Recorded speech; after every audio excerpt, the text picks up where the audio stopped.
اس امت کے عظیم انسان سیدنا ابو بکر صدیق رضی اللہ تعالی عنہ کے پاس ایک خاتون آ کر سوال کرتی ہے، امیر المومنین،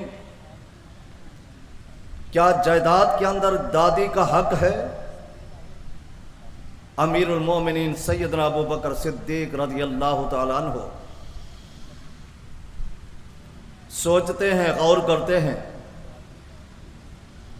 علم شریعت کے اصولوں پر نظر دوڑاتے ہیں،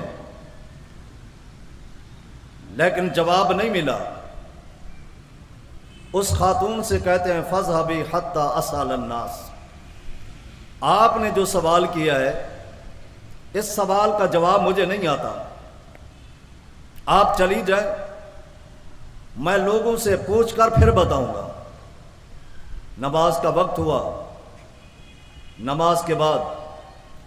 امیر المومنین سیدنا ابو بکر صدیق رضی اللہ تعالیٰ عنہ لوگوں کی طرف متوجہ ہوتے ہیں اور فرماتے ہیں، اتانی قضا و قضا، هل علمتم ان رسول اللہ صلی اللہ علیہ وسلم قضا فی ذلک بقضاء، کیا تم جانتے ہو آج میرے پاس اس طرح